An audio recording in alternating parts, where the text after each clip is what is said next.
Hi and welcome. You're listening to the X22 Report. My name is Dave and this is episode 1678A and today's date is October 1st, 2018 and the title of the episode is Lagarde warns nations to resist self-sufficiency, globalist trade deals canceled.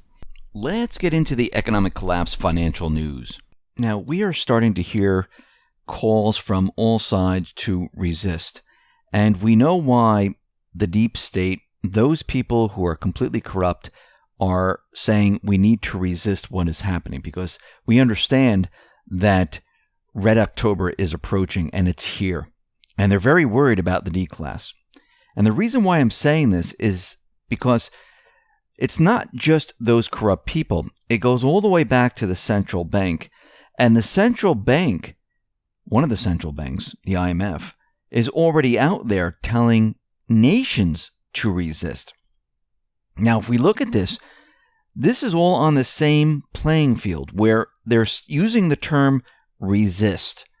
And they understand that if they don't fight this, they are done for. And I don't think they have a chance at this point. Because what we see happening now is the globalist economic system is being dismantled right in front of their eyes. Many people don't even understand that this is happening. Many people don't realize that it was a globalist system. But it's being removed right now. NAFTA has been rewritten. It's under a completely different name. It's U.S.-Mexico-Canada Agreement.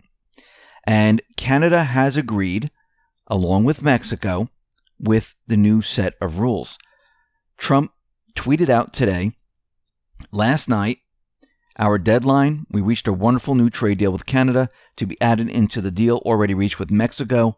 The new name will be the United States-Mexico-Canada Agreement, or USMCA. It is a great deal for all three countries, solves the many deficiencies and mistakes in NAFTA, greatly opens markets to our farmers and manufacturers, reduces trade barriers to the U.S., and will bring all three great nations together in competition with the rest of the world. The USMCA is an historic transaction.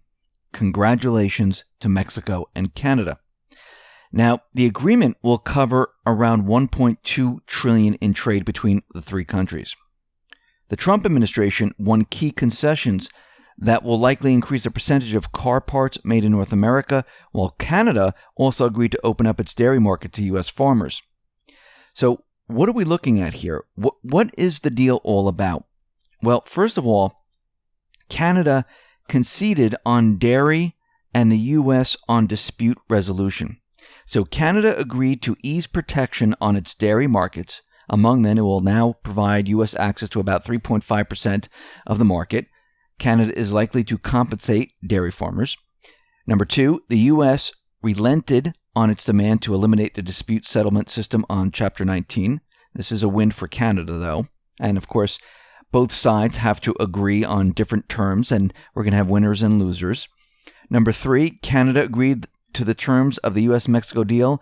Among them, a de minimis of $100, the amount of imports without duties, which in NAFTA it was $20 for the U.S., stricter rules of origin for autos, a 10-year sunset clause with a 6-year revision, and an update on several topics from labor to commerce to intellectual property, and the U.S. and Canada reach an agreement to protect Canada's autos from high auto tariffs if the U.S. imposes them under the Law 232, with a quota of about 2.6 million vehicles exported.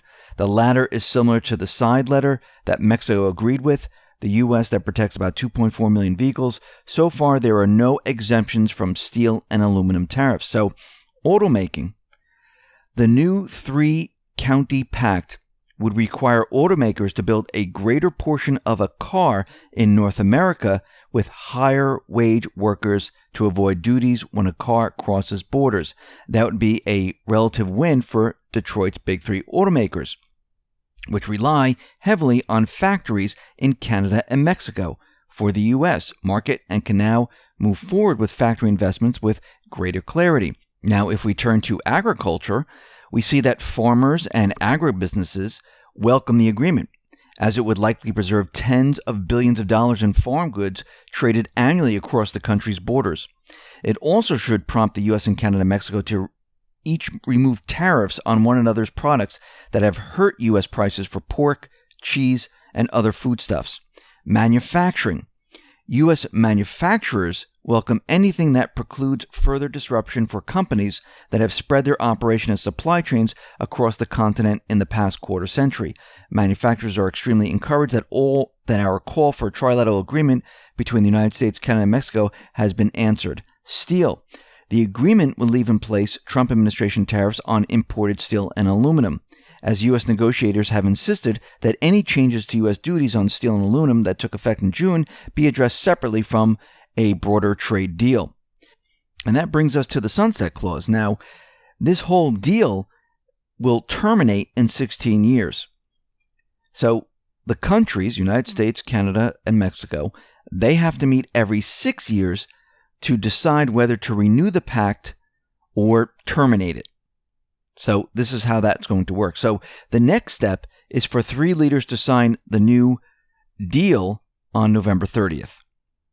Now, we spoke about the central bankers and how they're getting very, very nervous about what is happening, where the patriots are changing everything, not just within the country here, but changing it worldwide. They see a movement and they're very, very nervous about this.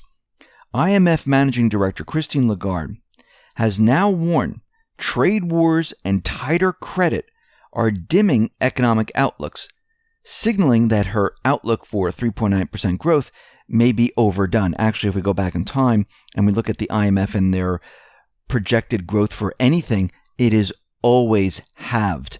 So even though she was saying it's 3.9%, it never reached what they told us. It was always half of that. So already they're trying to protect themselves and they're trying to blame it on tariffs and the dimming economic outlook. Well, the outlook was always dimming because this is how the central banking system works. But what's very interesting about all of this is that she is now warning nations. She said, "History shows us that while it is tempting to sail alone, countries must resist the siren call of self-sufficiency, because as the Greek legends tell us, that leads to shipwreck." Now that's very interesting. She's telling countries to resist the calls of self-sufficiency. What do the central bankers hate the most? Someone who is self-sufficient, who is not dependent on them. What does the deep state hate the most? They hate it when people are self-sufficient. They like it when people are dependent on them, on government. And right now, the central bankers, just like the deep state, they're out there and they're telling everyone, resist. Resist self-sufficiency. We do not want you to be self-sufficient. She went on to say, additionally, she warned nations to guard against fiscal and financial turbulence. She said global public and private debt has reached a record $182 trillion, up almost 60% from 2007. Emerging markets and developing countries are being pinched as central banks raise interest rates and advance economies. Now, who brought the debt level to this level? The central banks. They're the ones who are responsible for this system. And their system is based on debt. They love it when people get into debt. Why? Not just people, but countries, because they can control them. The problem now is they were hoping to move their system over to another country. And of course, they're going to have an war, an event, and this way they can make the entire move behind the curtain so no one could see what they were doing. The problem is everyone's going to see what is going to happen here. And they're getting very, very nervous about this. She went on to say that the process could become even more challenging if it were to accelerate suddenly, which means it is going to accelerate all of a sudden, because this is what happens at the end of their system. She went on to say it could lead to market corrections, yes, sharp exchange rate movements, and further weakening of capital flows. What she's explaining here is a destruction of the central bank economy.